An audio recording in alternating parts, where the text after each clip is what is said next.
शुरू खातमुन नबीयीन सल्लल्लाहु अलैहि वसल्लम के खालिक और मालिक के बाबरकत नाम या अल्लाह के साथ जो रहमान भी है और रहीम भी।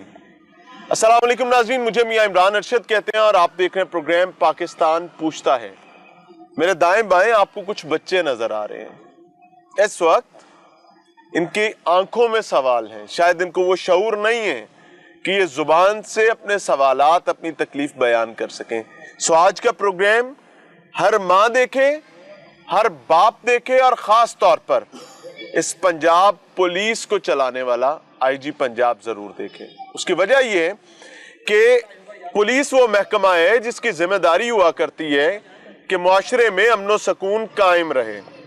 ये फैसलाबाद का इलाका है और यहाँ पर इन 5 बच्चों ने अपने वालिद खोए हैं और वो सामने जो बुजुर्ग बैठा हुआ है जिसकी उम्र 60 साल है, इसने अपने 2 जवां साल बेटे खोए हैं। कहानी यहां खत्म नहीं हुई।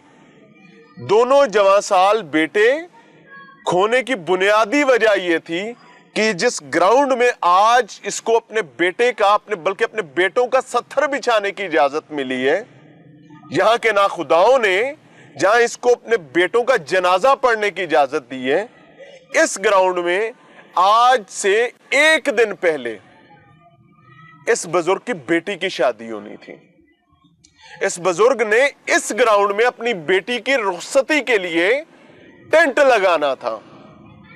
इस ग्राउंड से, चूंकि इनकी मोहल्ले का मेन ग्राउंड ये और अमूमी तौर पर फैसलाबाद और मजाफाती इलाकों में ये रूटीन है कि सोसाइटी का, मोहल्ले का जो ग्राउंड होता है उसको कॉमन स्पेस समझा जाता है। इस बेचारे गरीब आदमी ने, 60 साल बुजुर्ग ने अपनी बेटी को यहां से रुखसत करना था, लेकिन उसको रुखसती की इजाजत नहीं मिली। माफियाज के मुताबिक बेटी रुखसत करनी है तो तंबू नहीं लाने, पुत्रा दा जनाजा पढ़ना ही तो ठीक है, पुत्रा दा सत्थर बिछाना है तो ठीक है।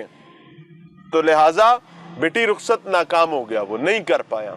वो यहां अपने बेटों का सत्थर लेकर ताजियत कर रहा है। लोग आ रहे हैं, हम भी आए, हमने भी आकर अपनी तकलीफ का इजहार किया, हमने भी आकर उनकी बात को समझने की कोशिश की। अब ये पता है माफिया कौन है?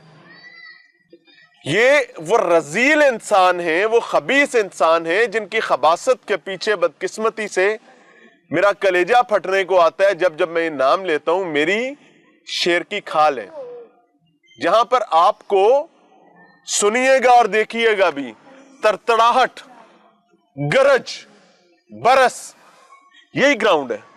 ये जहां बैठे हैं ना, यहां पर दीवानों की तरह गोलियों की बौछार करते हुए यहां आपको नजर आएंगे कुछ लोग, वो बताता हूं, उसके बाद एक लम्हे के लिए सुनिएगा। सो ये गोलियों की तरतड़ाहट आपने सुनी है, यही ग्राउंड है और यहां पर माफिया के इन गुमाश्ते जो यहां पर बदमाशी करते हैं, इनका कवर ये स्क्रीन पर देखें।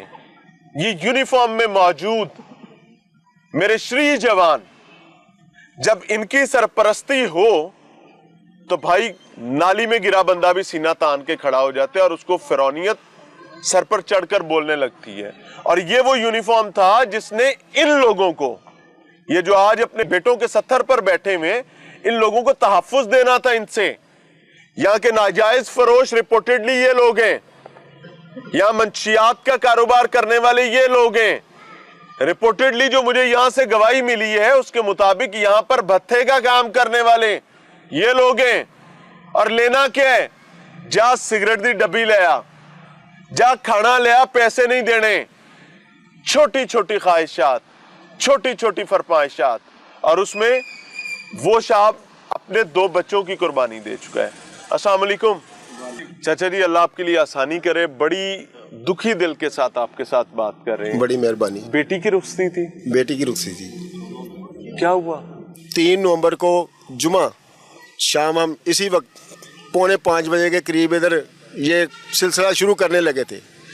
उन्होंने मुझे पैगाम भेजा कि यहाँ पे टेंट नहीं लगेंगे। अच्छा जी, आपको पता चल जाएगा। मोहतरम का ग्राउंड था, किसी का भी ग्राउंड हो जी, गवर्नमेंट का ग्राउंड है। हाँ। उन्होंने भेजा, मेरे बेटे आए हैं, उनसे उन्होंने पूछा भाई देखें हमारी बहन की शादी है, ऐसा नहीं होना चाहिए। वो जब महल्ला इकट्ठा हो गया तो उधर चलेगा जी, दूसरे पार्क में। उधर वो लोग मसल्ला खड़े थे उनके साथी, मुझे एक चीज बताएं जी, क्या इस सोसाइटी में आपके मोहल्ले में ये तय हुआ है कि इस ग्राउंड में कोई शादी नहीं करेगा?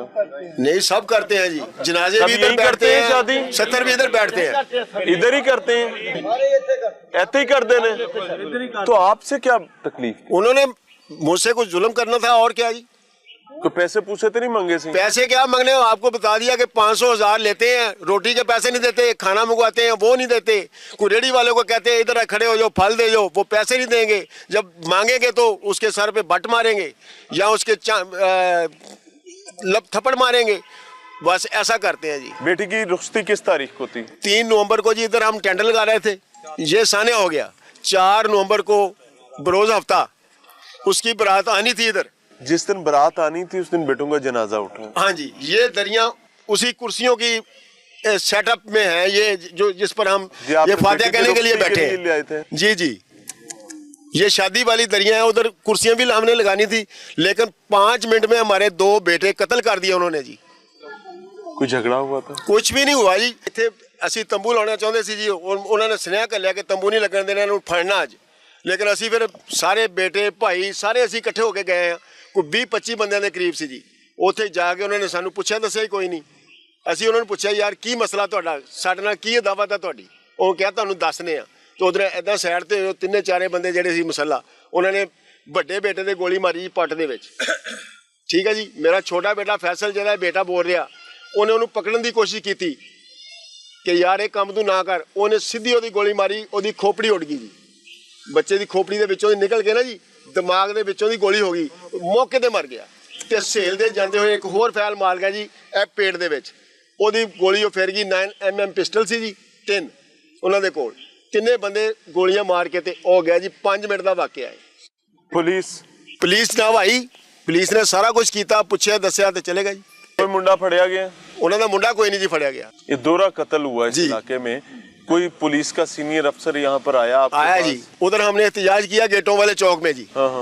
4 नवंबर को उधर आके उन्होंने मुझे कहा कि जी आपको इंसाफ मिलेगा, आप ये खाता बंद कर दें। तो हमने बंद कर दिया जी।